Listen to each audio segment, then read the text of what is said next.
What's up, everybody? My name is Jason, and welcome to Great News on your targeted EIDL and supplemental advance. It's Saturday, July the 31st, 2021. Please do me a huge favor.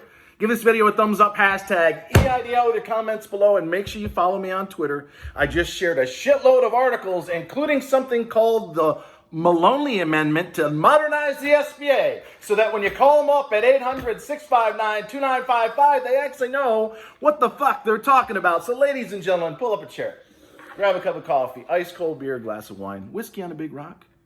Here we go. All right, ladies and gentlemen, it's Saturday night. I'm supposed to be on my way to have dinner with family and friends. It's about 5 o'clock, but I had to do this video. I have to counterbalance, and this is not a cheap shot designed at anyone who I have tremendous respect for, but there's a lot of concern out there, and we've all seen it, and we can understand why it's there, that the federal government is going to somehow take away the targeted, the supplemental. We might as well throw in the EIDL loan money, of which there is a total of over $250 billion.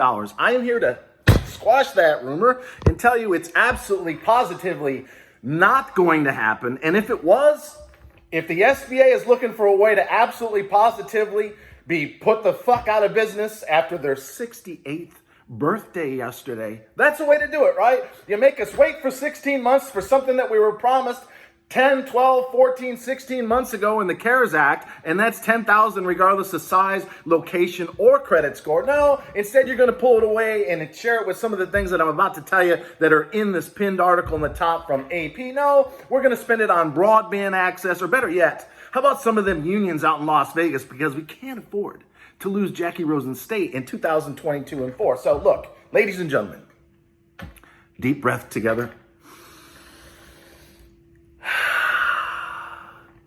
Your money's not going anywhere. If you're a low-income community member and you suffered a 30% loss in less than 300 employees, you're still part of the $27.5 billion that's not going anywhere. You will get your money over the next course of the next few weeks to a couple of months tops. If you suffered a 50% economic loss and have fewer than 10 employees, you have an 80% chance, as I said yesterday, of getting another $5,000 in the supplemental. And no, I do not believe they're going to take away or steal or reappropriate or whatever it is you want to call it, the $255 billion that is still sitting there with respect to the EIDL loan money. If you read the AP, and there's other articles that I have on my Twitter wall, there was $4.7 trillion of COVID relief money issued, or dare I say printed, in the last 16 months. About 1 trillion of that 4.7 is still sitting there. It has been approved, but it's not allocated. The SBA targeted and supplemental advance funds of 30 billion plus another 5, that has been passed, approved, and allocated.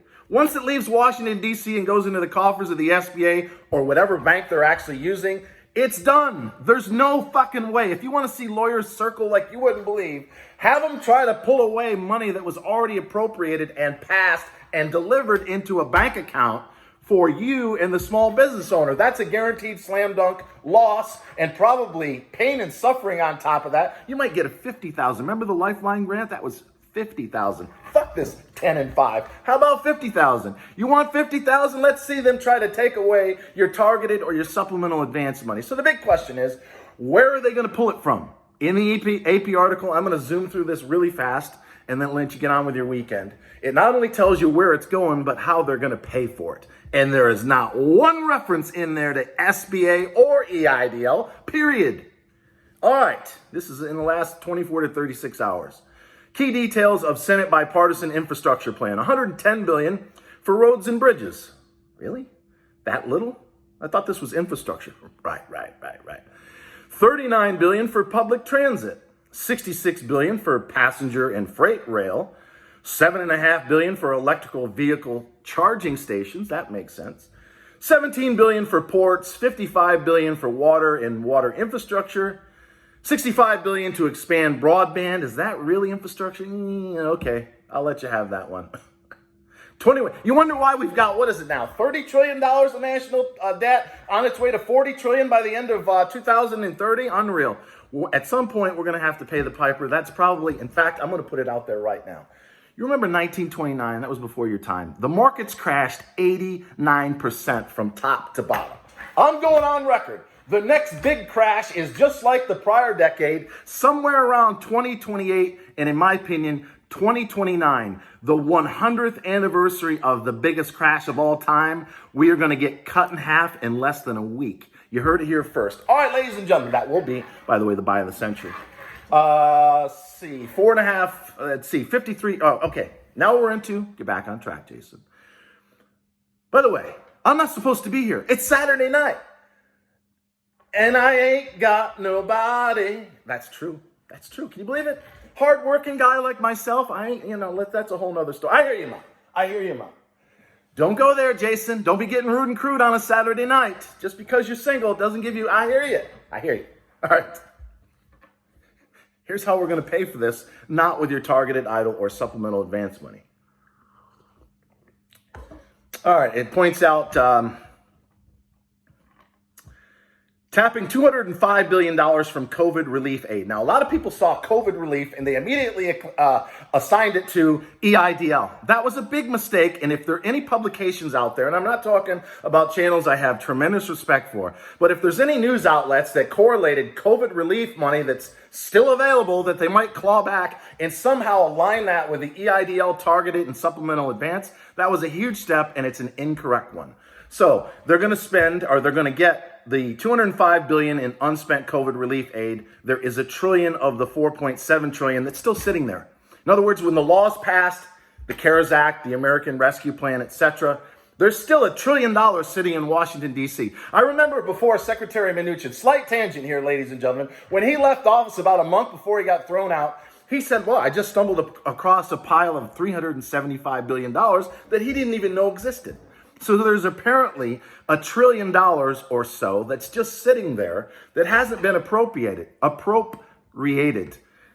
$30 billion for the targeted EIDL advance and the $5 billion, of which there's still $4 left, of the supplemental, that's been appropriated. That has left the coffers of the federal government, gone over to the SBA, and $2.5 billion has made its way into your bank accounts. All right, Jason, back on track. $53 billion is going to be paying for coming out of unemployment insurance. We just had 6.5% GDP reported the other day. Many states are now in the green in terms of recovered fully and then some from the pandemic. So that money does not need to be spent.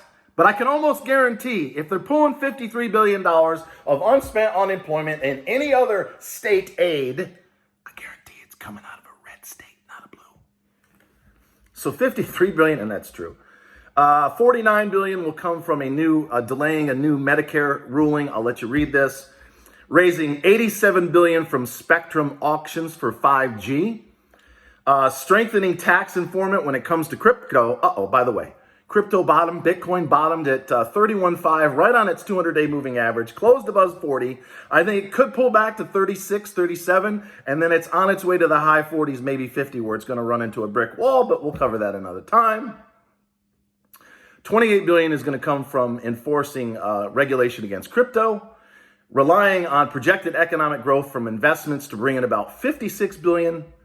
And you can read the others. In other words, ladies and gentlemen, in under 10 minutes, let me once again remind you, your targeted and your supplemental advance is 100% safe. And if the federal government wants the biggest lawsuit in SBA history, go ahead and pull back what money has already been appropriated for small business owners over the last 16 months that have been fucked right in the rear end. I don't think so. And on another good note to leave you with, something called the Maloney Amendment, and it's also pinned in the top comment. Just passed the House, I think it was yesterday, and it's to modernize the SBA. And if you read the article, of which I did, it basically says that when you call 800-659-2955, in fact, I hope they have a new toll-free number, because that one is etched in stone as one of the most outrageously dysfunctional phone numbers in the history of mankind. But in the very, very near future, you're going to be able to call the SBA, and you're not going to hear any more of this. Just be patient. Oh, really? I've been stuck in reconsideration for the last 4 months, and you're trying to tell me, a father of 5 kids, and my wife who's been unemployed, you're telling me to be fucking patient? I don't think so. So because of the Maloney Amendment that just passed the House yesterday, they're going to modernize the SBA so that when you call, you will know exactly, as I said yesterday, where you stand in the queue, whether it's for the targeted, the supplemental, or a loan, or whatever the hell else they come out with in the next 12 to 18 months. That should make it through the Senate as well. I'm going to guess within 2 or 3 weeks, probably become law at some point before October the 1st, when I said 80% of you are going to get you 24 months of working capital. And yes, I ain't going anywhere until they get rid of the racist, discriminatory, low-income policy map. So ladies and gentlemen, until next time, always remember, I love each and every one of you. Whoops, I just went over 10 minutes. And thanks for watching.